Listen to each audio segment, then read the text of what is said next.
Hello and welcome to the Spiritual American. My name is Dr. Ann O'Hare and I'm your host. Today, we're going to be talking about what is the answer to the number one question that people have. And in the title, it says Meditation 101, the answer to the question, who am I?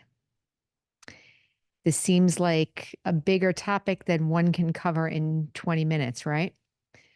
But what I'm going to do is I'm going to give you an abbreviated version of our first lesson of Raj Yoga knowledge, which is that I am a soul. And we're going to cover that. And why is that the number one question?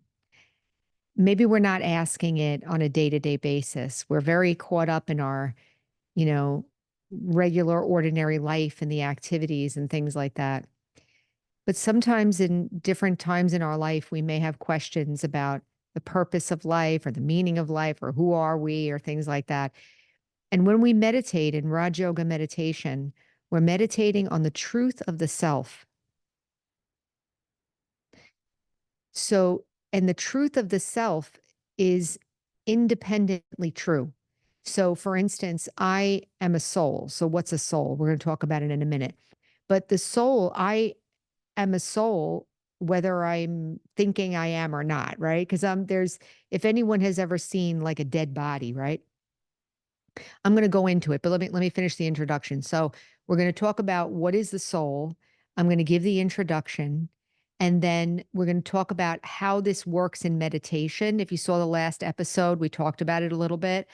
But I'm also going to talk a little bit more about the qualities of the soul and the reason why meditation works, like how it can work for us and help us to heal and get better from some of the suffering that we have in our mind, right? So, the first lesson, you are a soul. So, what is a soul? The soul is a living being, a living energy, living consciousness.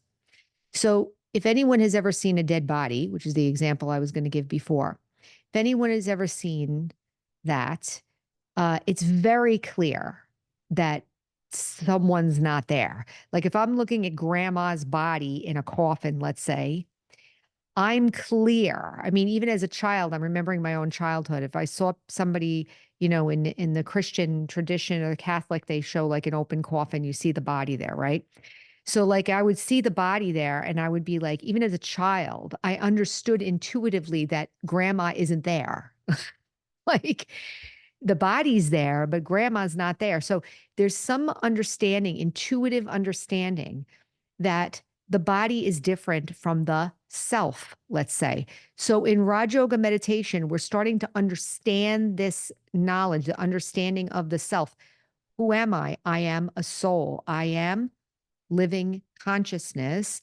And this is the body, my body, but I'm not the body. I am using the body. I'm very close to the body. I know sometimes people get nervous when people say I'm not the body. Technically, I'm not, but I'm always in it. So it's like I still have to acknowledge the importance. So it's not like I'm negating or going against the body. I'm just saying the soul is the energy that moves the body, right? Like there's an impulse that says move your hand. It's not the hand, it's something is moving the hand, right? So the soul is living energy, living consciousness. The soul knows it's alive. I know I'm alive. Like I never would not know that I'm alive. We have all these experiences as human beings here on earth in time and space. We have families, we have many, many, many, many experiences, which is the great blessing of nature that we get bodies and we get to play our parts here. When we talk about meditation and what we're trying to do is we're trying to realize and trying to get in touch with how it feels and what it means to be a pure, loving, powerful, peaceful being. Maybe I'm not feeling loving and powerful and peaceful like throughout the day, right? And that's why we need to study and we need to work on ourselves to heal and empower and serve, like the slogan of this podcast. The first step is to practice I am a soul. So in meditation, I'm sitting quietly and I'm saying, I am a soul and this is my body. I am the living consciousness. The other thing to imagine is a point of light. And if you see behind me, there's a point of light on the wall that represents the soul. So you can imagine a point of light like in the forehead. Maybe you've heard of the third eye.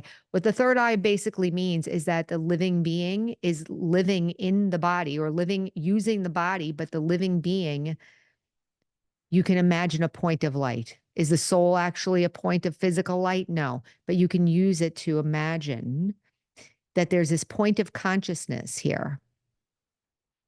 And I am that peaceful, silent point of consciousness. My original nature is peace.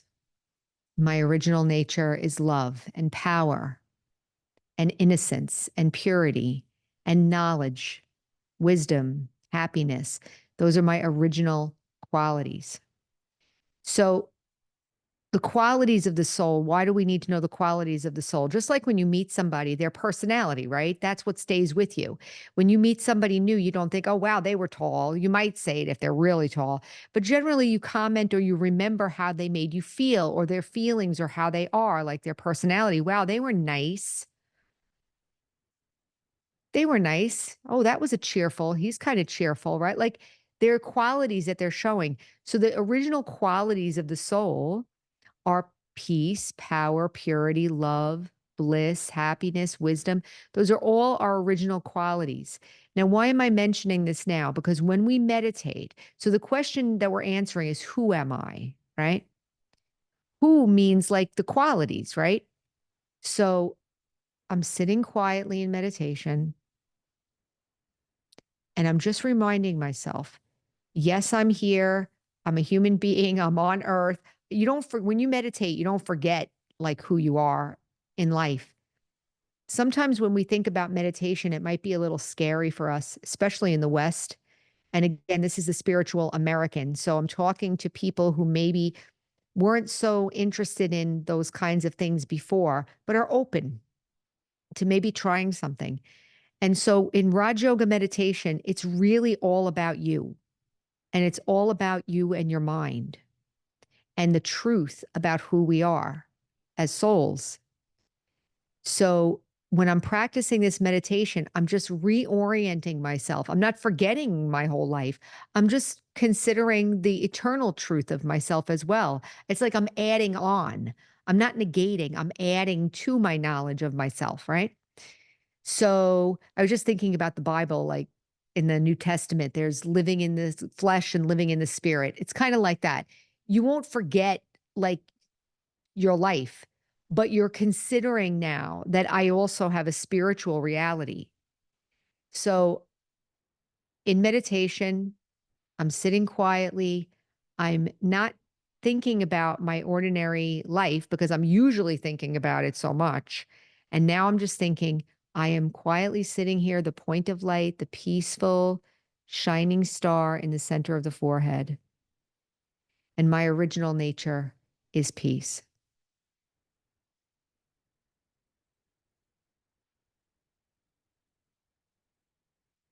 It's actually very simple. And the other name for Raj Yoga meditation is easy Raj Yoga. And what does Raj Yoga mean? So Raj means the highest, and yoga means union. So the highest union is you and your higher self. So everybody's trying to get better, basically. So just make it very simple. It doesn't have to be like this unattainable thing. We just make it very simple. We're all trying to be peaceful. We're all trying to get better and improve. We're trying to improve our behavior. We're trying to improve our relationships. And I'm here to say that this is the way to do it. That I'm remembering and paying attention to my spiritual self. I am reminding myself that my nature is peaceful And just like we had in the last episode, we were talking about the daily routine, like getting up in the morning and practicing meditation first thing. If you haven't watched that, recommend go back and watch the last episode, which is the spiritual daily routine. It goes through what to do throughout the day, a little bit of discipline, right? So getting up first thing in the morning and prioritizing my mind and my heart and reminding myself of who I am. I shared this in the last episode, but I'll say that what is the benefit of doing this, right? What are the benefits of practicing this meditation? Well, one of the benefits I experienced, and I shared this in the last episode, like I said, was about after about 2 weeks of practicing, I experienced a huge relief of anger. Like anger left me. I've heard this from other students as well. Another benefit is that you people I've heard people say I'm sleeping better, I'm having a better day, I'm more relaxed, I'm less reactive, I have more confidence. This is after just practicing for a week. So there really is a lot of benefit. And then I'm going to get a little philosophical and then I'll leave it at this. We're going to do in this podcast, I just started, but I'm going to be sharing many, many aspects of this knowledge with the intention of making it very easy to understand, very practical, and not so religious in a sense. Like just it doesn't have to be, it can just be common sense or like it could just be practical. You don't have to change your life to be spiritual. Feel like I want to say that again. You don't have to change your life to be spiritual. You are already a spirit. So that's the philosophy of this. It's like you're already a soul. It's just a matter of realization and attention.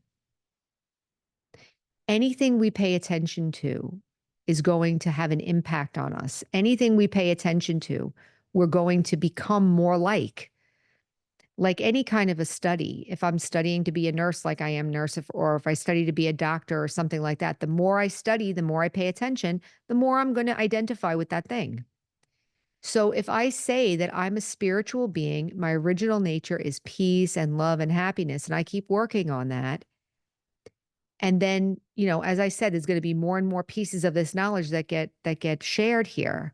If I practice with an open heart and I pay attention to these things, little by little, I'm going to start to act like that. I can't even tell you, I mean, I can, I'll try now to tell you what this has done for me in my life. I think I've had a typical American background. And this is why I named the podcast The Spiritual American. I grew up in a household where education was very highly valued. And also, you know, growing up and getting a career and making money and things like that were very highly valued. So I grew up being very action conscious, like and results oriented, action conscious, and things like that. I wasn't so in touch with my feelings or what I really wanted or what meant something to me. And it didn't seem like there was that much opening for that in my upbringing. And I don't blame anyone for that. It was everybody did what they thought to be right based on what they grew up with, right? So growing up, I was a very big people pleaser. And although I was very successful in my career, in a sense, and successful externally, internally, I wasn't very successful in personal relationships. And I was always searching. It's funny, I wasn't searching for God or anything like that, but I was searching because I wanted to get better. I wanted to learn more about myself. So I studied, yoga and Tai Chi and astrology and basically anything I could get my hands on, psychology, all of it. And I came to this practice and this knowledge at 40 years old. So I think I had a pretty good, I mean, I got married, I was divorced, I have one child, a typical American, at least my age group, life. And so, what has this done for me? Well, I was able to transform all the aspects of my life, which were already fine. Like there was nothing really grossly bad in my life, but I was able to transform it in such a way that now I can share with you with complete sincerity that every aspect of my life right now matches my heart and what matters to me. It's a miracle because that wasn't going to happen. There was like no chance.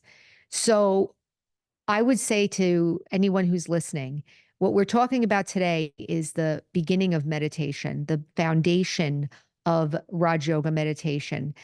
But what we're going to be sharing is a lot of other aspects of the spiritual knowledge that is involved in this practice.